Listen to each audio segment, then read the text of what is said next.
everyone, and welcome to today's session. In this particular session, we are going to discuss the short story A Face in the Dark, which is written by a famous Indian author of British origin, that is Ruskin Bond.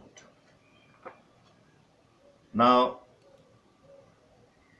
how we are going to proceed with this particular story? First, we'll discuss briefly about the author, that is Ruskin Bond. Then we will have a short introduction to the story, after which I'll be explaining you the text of the story, and finally we'll go on to the critical analysis and theme of this story. So first, let us discuss about Ruskin Bond. Now, Ruskin Bond is an Indian author of British descent, and he is a prolific writer whose works are popular with children as well as adults. That means what? His works, his stories, his pieces are liked by both children and adults alike. It would be certainly right if we say that Ruskin Bond is one of the most beloved Indian writers in English, as he has deeply influenced a generation of readers through his simple style and his ability to touch the readers through words. His short stories bear a distinct balance of emotions, intelligence, and wisdom, which instantly charms the reader or amuses the readers. Some of his famous works are The Room on the Roof, A Flight of Pigeons, and Our Trees Still Grow in Dehra. Now, in this particular story, that is A Face in the Dark, Ruskin Bond relates a thrilling incident which is set among the picturesque hills around Shimla. So we get to know that the story is set in Shimla, in the picturesque hills. Means picturesque means beautiful, or that is filled with scenic beauty. And Ruskin Bond's fascination with the paranormal finds expression in the macabre tale. Now, paranormal means uh, things that do not belong to the normal world, or they are beyond the normal world. So, what are the paranormal beings? Spirits, ghosts, angels, all these are paranormal beings. They cannot be explained through normal ways. And macabre means something that cannot be explained by science. That is macabre. So Ruskin Bond's fascination with the supernatural, with the paranormal, it finds expression in this strange macabre story, that is A Face in the Dark. The protagonist of the story is Mr. Oliver. The main character in this particular story is Mr. Oliver, and Mr. Oliver is a school teacher, and he is on his way back to school late one night when he meets a strange young boy. The encounter with that boy fills Mr. Oliver with terror, and he takes to his heels. Takes to his heels means he is so frightened, so scared that he runs away from there. And why do we run away? Suppose if we are frightened of something, we are scared of something, we are so frightened, so petrified, terrified, horrified that we run away from there to escape that horrific thing, that horrific experience. But to our wonder, if we find something which is even more horrible than the previous thing. So Mr. Oliver escapes, he runs away, only to find that there is actually no escape for him, because he sees something which is even more terrified than the previous one. And Ruskin Bond, here in this particular story, he has made skillful use of all the elements of a horror story,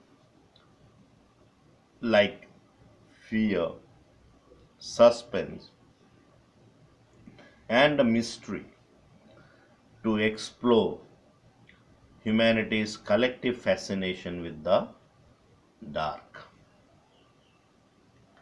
Now, let us have a brief synopsis of the story, that what the story is basically about. Now, this story, A Face in the Dark, which is written by Ruskin Bond, is set in Shimla, a town in Himachal Pradesh, India, where an Anglo-Indian teacher, Mr. Oliver, teaches in a reputed English public school, which is regarded as the Eton of the East. Now we'll be doing all these things. Now Mr. Oliver is an Anglo-Indian teacher. Anglo-Indian teacher means he is of mixed parentage. One of his parents was from England, whereas the other parent was from India. So he, maybe mother was from India, father from uh, Britain, okay, or vice versa. So he was of mixed parentage, and Mr. Oliver used to teach in a reputed English public school in Shimla, and this public school is regarded as the Eton of the East. Now Mr. Oliver is a bachelor, and every day he goes to the market, which is some 3 miles away from the school. So every day in the evening he used to go to the market, Shimla Bazaar, which was situated 3 miles away from that school. And he used to return to school late at night. And he used to do it on daily basis. While returning from Shimla Bazaar, he used to take the shortcut way through the pine forest. He always used to return to the school through the shortcut way through the pine forest. Now, on the day of the story, when the incidents in the story takes place, when Mr. Oliver was returning late at night, the strong wind is making an airy sound through the pine trees, and the batteries of his torch is running down. Suddenly, Mr. Oliver comes across a boy who was crying silently with his head hung down, sitting on a rock. Following a number of questions from the teacher, when the boy finally looked up, Mr. Oliver is filled with fear to see that the boy had no eyes, ears, nose, or mouth on his face. It was just a round, smooth head with a school cap on top of it. Now, this incident horrified Mr. Oliver. He was panicked by the horrific scene. And he was so much panicked by the horrific scene that he started running down the path calling for help. Imagine if you are returning late one night through the pine forest, when the pine trees are making an eerie sound, and on top of that the batteries of your torch are running down, and suddenly you encounter a strange boy who has no eyes, mouth, ear, or rather we can say a faceless boy. So that would obviously fill us with so much fear that we will trust our heels. Mr. Oliver also started running down the path, desperately calling out for help. He finally stops when he sees the watchman swinging a lantern on his way. Okay, he was running down and suddenly he sees a watchman swinging his lantern on his way, and Oliver tells the watchman what he has seen. Okay, he was relieved a little bit when he saw the watchman, and then he narrated to the watchman his horrific experience. He told the watchman what he had seen. But soon after, he finds out in the light of the lantern that the watchman too has no eyes, ears, nose, or mouth. Then the wind blows the lamp out. Okay. So there is no escape for Mr. Oliver. Now, this story, A Face in the Dark, which was originally published in the year 2004, is very short and simple in terms of the plot and the language that is used in the story. But the author has made a simple plot and ordinary setting look extraordinary by giving it a supernatural touch. The supernatural element or atmosphere in the story is created by the elements like airy sounds of the pine trees, batteries of the torch running down, flickering light, silent sobbing of the boy, lantern swinging in the middle of the path, etc. All these things prepare us for some mysterious or uncanny happenings. The story, though begins with the narration of ordinary daily occurrences, it turns out to be very intriguing and a thought-provoking one. The story reaches its climax when Oliver discovers that the boy and the watchman both have no eyes, ears, nose, or mouth on their face. Now, this is what the story is basically about. That was a brief synopsis of the story. Now, let us discuss the story line by line. Now, A Face in the Dark by Ruskin Bond. Mr. Oliver, an Anglo-Indian teacher, was returning to his school late one night on the outskirts of the hill station of Simla. So we get to know that the story is set in the outskirts of the hill station of Simla.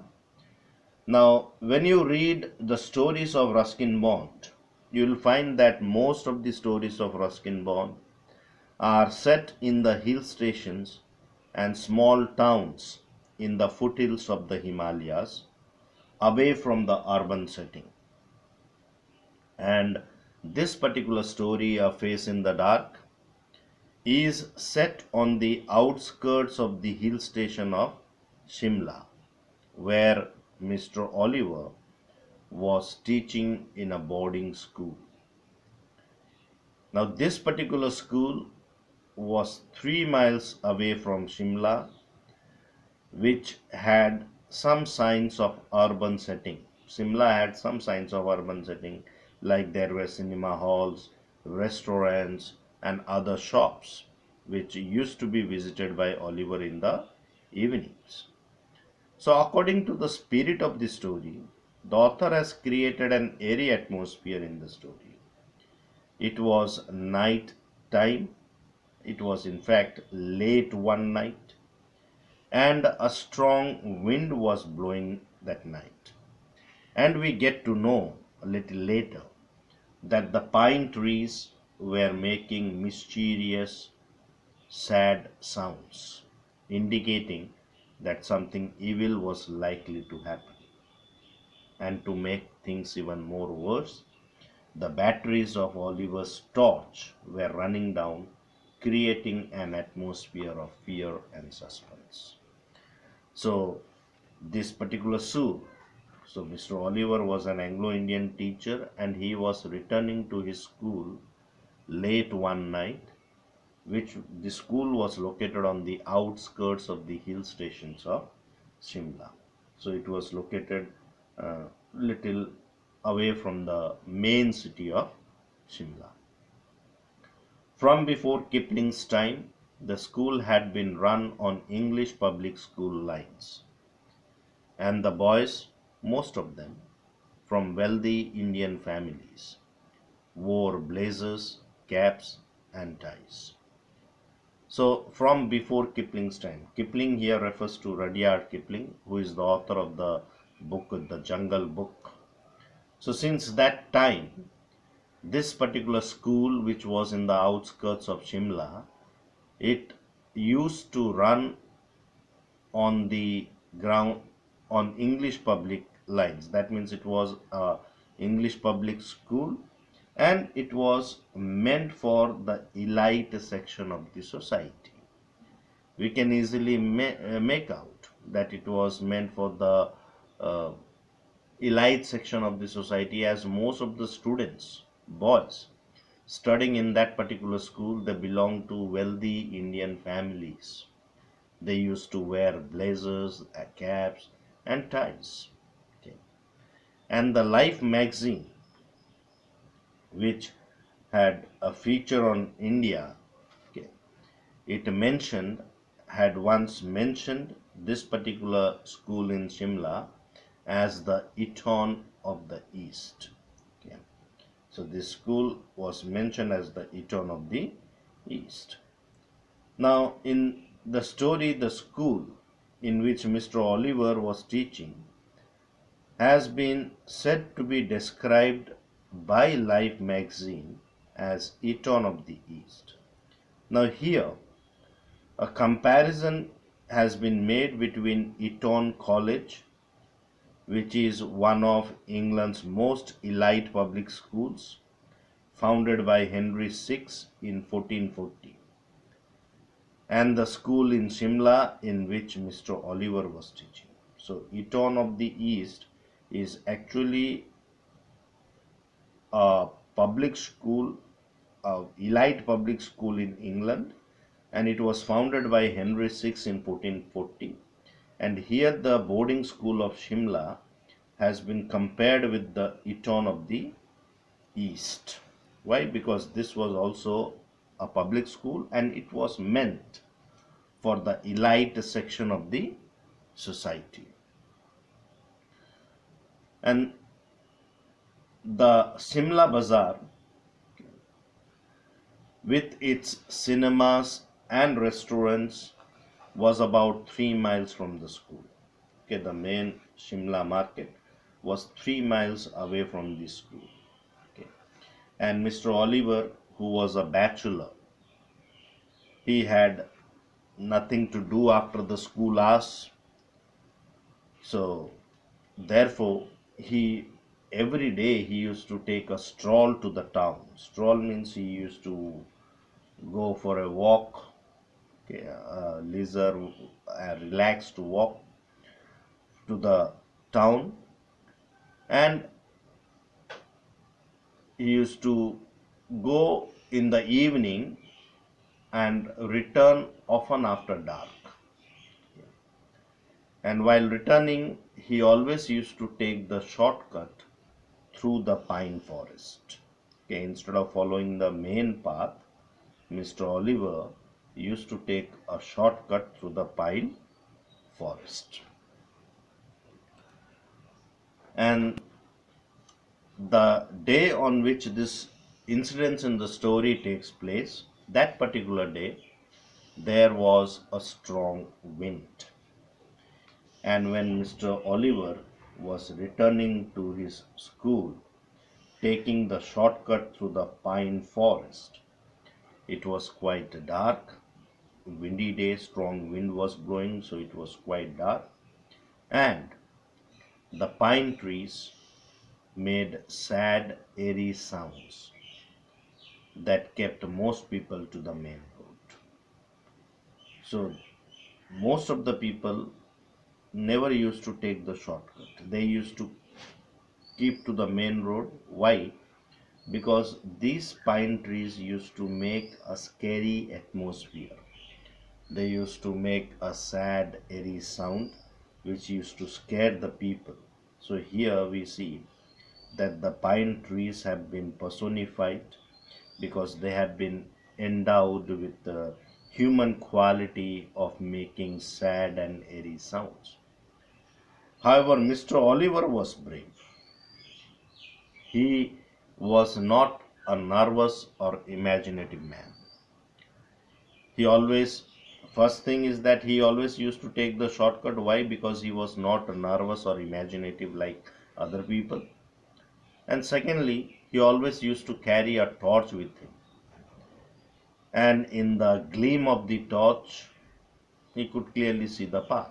But that particular day, the batteries were running down, and the gleam of the torch moved fitfully down the narrow forest path. Fitfully means it moved for a short period of time, means switching on and off momentarily. When the flickering light of the torch, so the light flickering, why flickering? Because the light of the torch was shining in an unsteady way. So when the flickering light of the torch felt in the figure of a boy who was sitting alone on a rock, Mr. Oliver stopped. Okay. So Mr. Oliver, while returning through the pine forest, and we know it was a scary atmosphere, there was a strong wind, the pine tree was making sad, airy sound, and the batteries of the torch were also running down. Just at that particular moment, in the flickering light of the torch, Mr. Oliver saw the figure of a boy. And this boy was sitting alone on a rock. Mr. Oliver stopped when he saw that boy. Boys, why he stopped? Because he found something strange. Because boys of that boarding school were not supposed to be out after dark. So therefore, Mr. Oliver suspected that this boy was must one of the boys from his own school. So therefore, he stopped there and started asking the boy a series of questions, like, "What are you doing out here?" Okay, and he could not recognize the boy, so he moved a little closer to the boy so that he could recognize the miscreant. Why the boy is addressed as a miscreant? Because Mr. Oliver, felt that this boy has done some mischief, and therefore he was trying to escape from the school, or he was sitting away from the school. But when Mr. Oliver approached the boy, he sensed, or he felt, that something was wrong, because he found that the boy was crying. His head was hung down, he held his face in his hands, and his body was shaking convulsively. Means it was shaking, moving suddenly. And this was a strange, soundless weeping. And this made Mr. Oliver feel distinctly uneasy. He was clearly little disturbed now because he could not understand. First of all, at that late hour of night, what was the boy doing there in that particular place? And then what made the boy cry? And the way he was crying, it appeared to be strange, soundless weeping. So all these factors made Mr. Oliver feel little disturbed or quite uneasy. Now, then his tone changed, and he asked the boy, "Well, what is the matter?" he asked, his anger giving way to concern. Now he was not angry, thinking the boy to be a miscreant, but he was concerned about the boy. He thought of the boy, he cared for the boy, and therefore he asked that what was the matter, what troubled him, why was he crying. The boy did not answer, nor did he look up. His body continued to be racked with a silent sobbing. He continued crying silently, and his body kept on moving. "Come on, boy, you should not be out here at this hour. Tell me the trouble. Look up." Okay. Now, even more kindly, now Mr. Oliver showing more concern for the boy. Okay.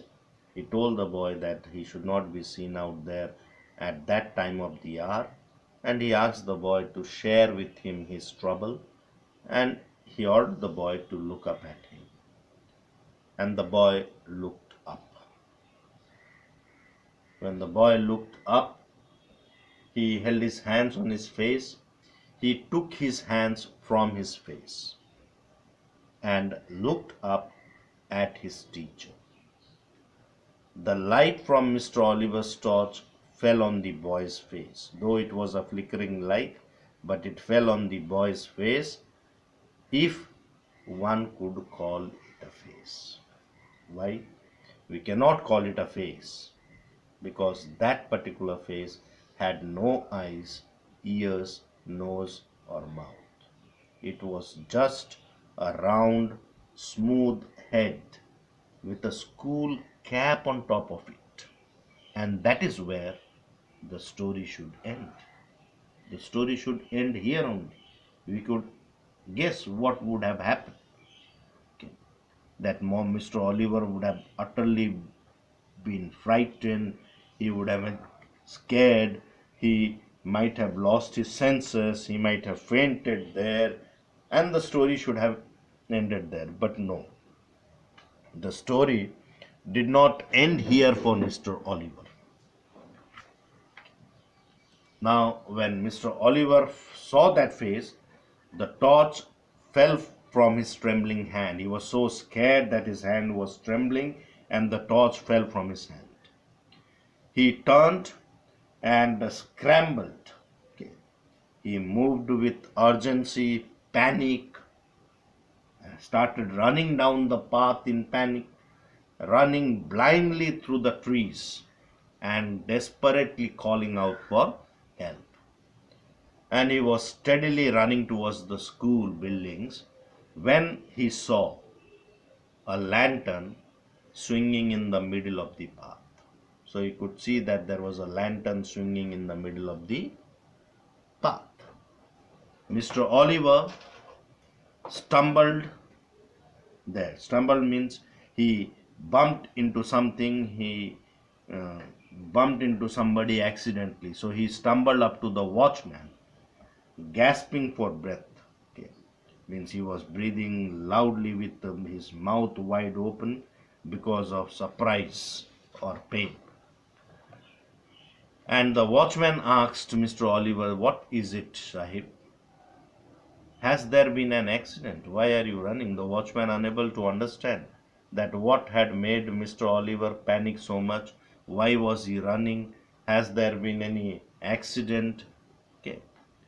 And when the watchman asks this question, Mr. Oliver replies that I saw something horrible, a boy weeping in the forest, and he had no face. So when Mr. Oliver shared his experience with the watchman was shocked and he said, no face, Sahib. He had no face, no eyes, nose, mouth, nothing. Mr. Oliver replied that not only that he had no face, he had no eyes, nose, mouth, nothing. And then the watchman raised the lantern that he was holding in his hand. He raised the lantern up to his own face and asked Mr. Oliver, do you mean it was like this, Sahib? Okay. That means what? The watchman's face also was similar or just like the face of that boy who was sitting in the pine forest. The watchman also had no eyes, no ears, no features at all. There were no features on his face, no eyes, no ears, no mouth, nothing, not even an eyebrow. And that is when the wind blew the lamp out. Okay.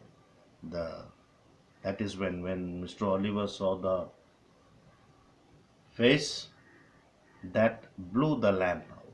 Okay, there was complete darkness.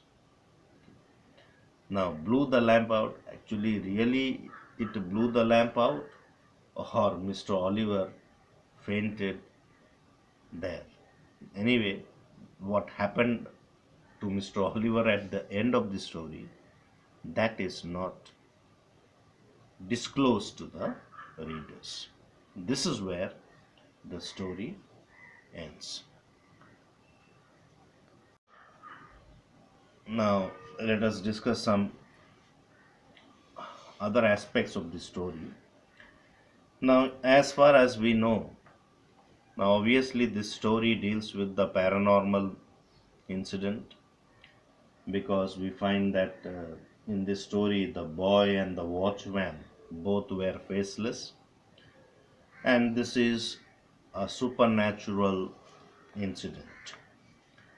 Now, Ruskin Bond, he once remarked that while he does not believe in ghosts, he sees them all the time.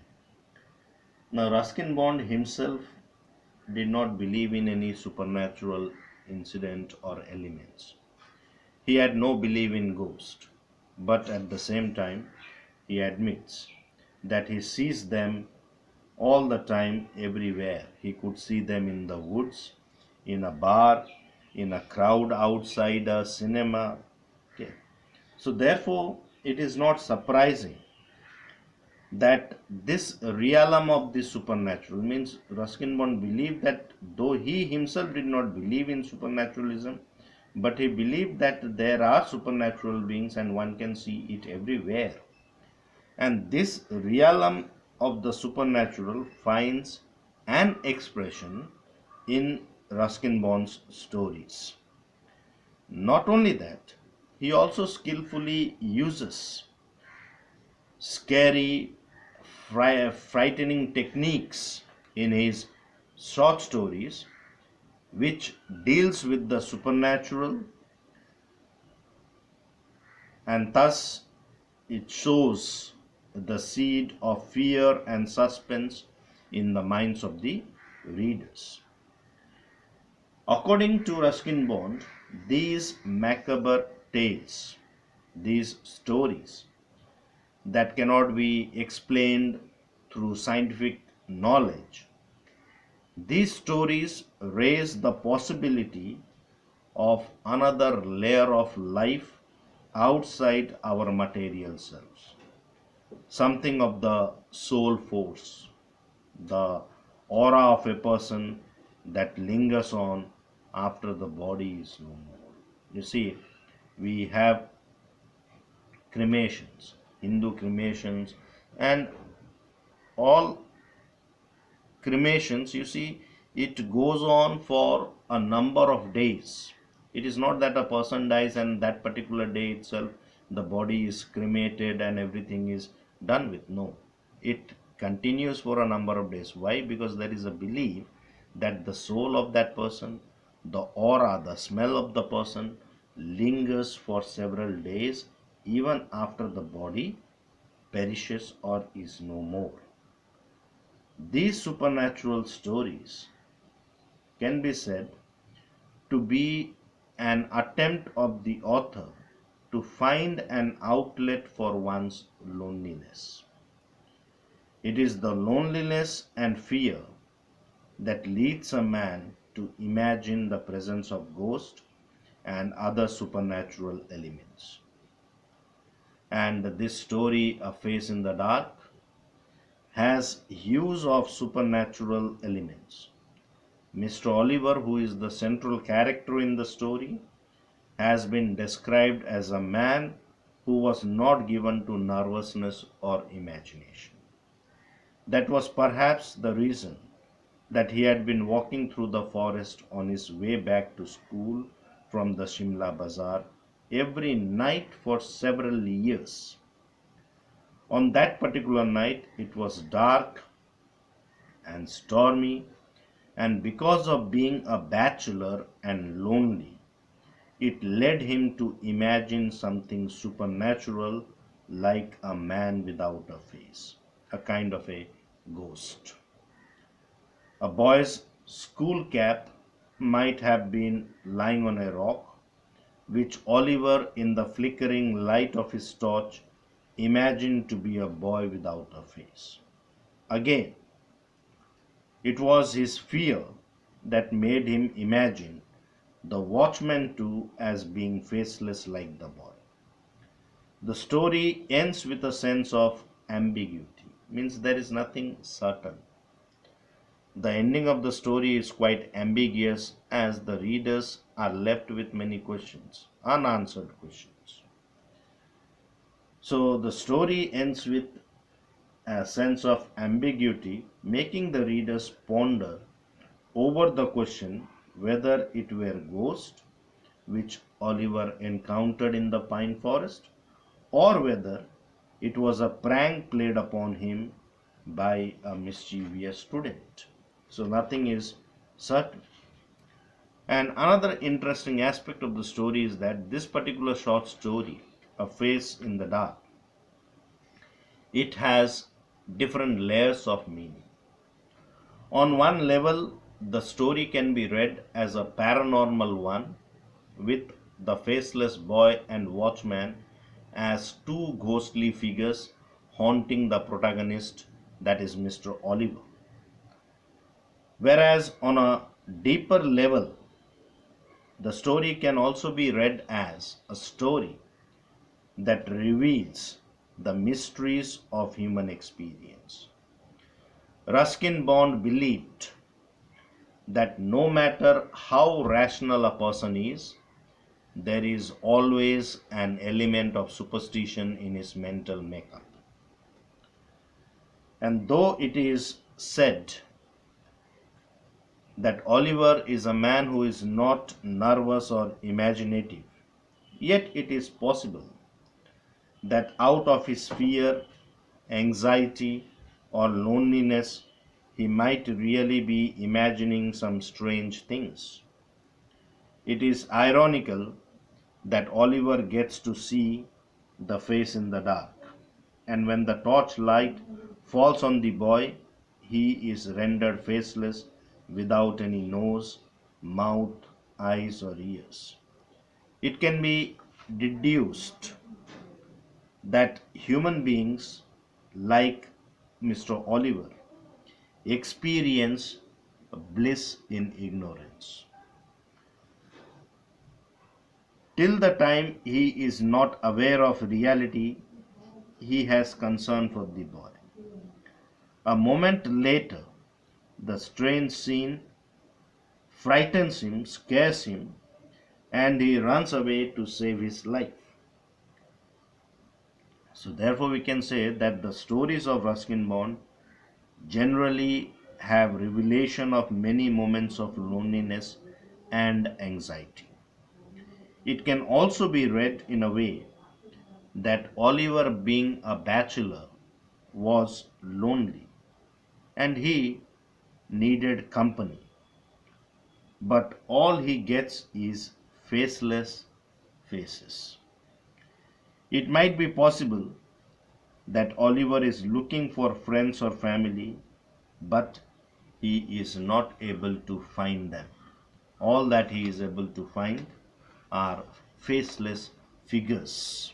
Okay. So these are some different aspects of this story. So you can read through the workbook also. That brings us to the end of this story. Thank you for watching and have a wonderful day ahead.